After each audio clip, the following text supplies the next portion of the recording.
back to Mr. Obsolete's Vintage Homesteading, in for another exciting vintage footage here. This is my 1960 Montgomery Ward's Garden Mark garden tractor. It's actually made by Simplicity Manufacturing. I've had this for 15 years and it's really a great old tractor.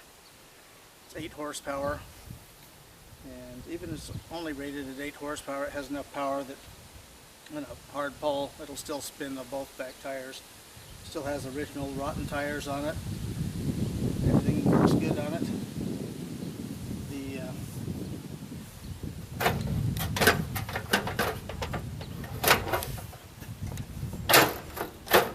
hood's a little sticky there. This has an unusual feature. It's common on old tractors but not on new ones. This is a 12 volt DC generator.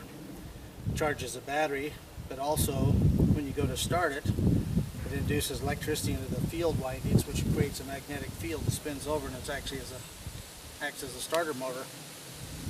So here's where your battery, gas tank.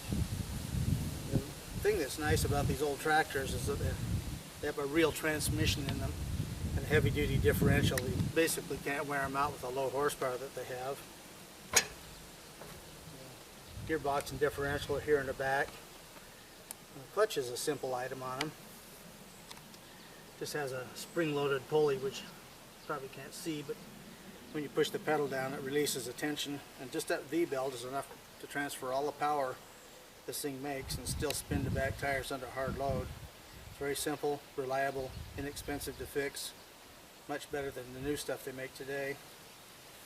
And speaking of the new stuff, the reason that they don't last very long is they have a transaxle in them, which is a differential and transmission assembly. It's made out of cheap pot metal, has little puny bearings in it, and the gears are made out of really soft metal.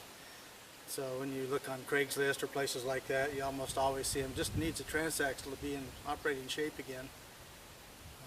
The company that made them was a company called Peerless, which was a division of the Tecumseh Engine Company.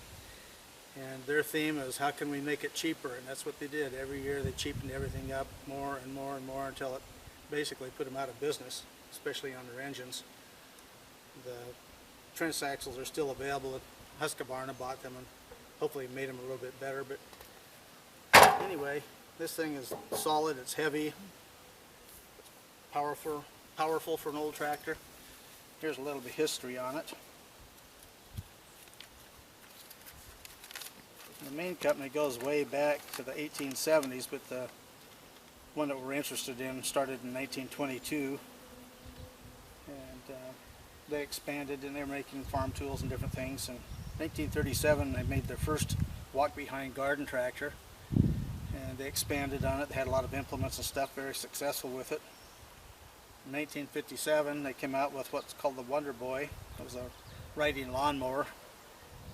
And in 1959 they came out with this, and their first ones were 7 horsepower. And they made this for many years. They were called a Simplicity Landlord in later years. In 1961 they expanded into snow blowers. In 1965 Alice Chalmers Corporation bought them because they wanted a line of garden tractors to go with their farm equipment line.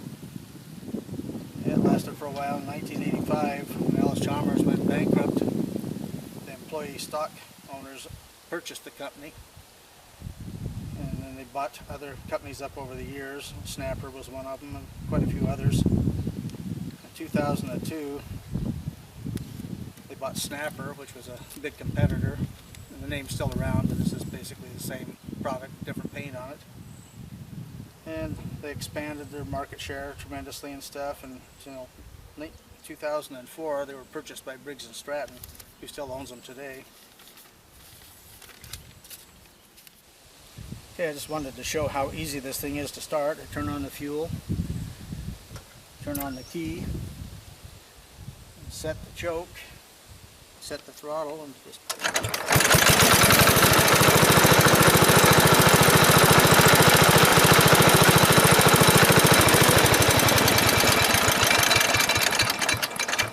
I bet your new lawnmower doesn't start that easy. And then we get into the good part here about how cheap I am. Okay, I purchased this 15 years ago for $75. The steering was froze up and it didn't run, but the gas tank was clean inside and basically really good. So I put a new belt on it, rebuilt the carburetor, put an air filter and a spark plug in it.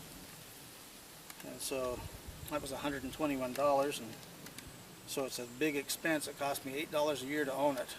That's why I won't own anything new. Vintage is better, as always. So we'll see you on the next video.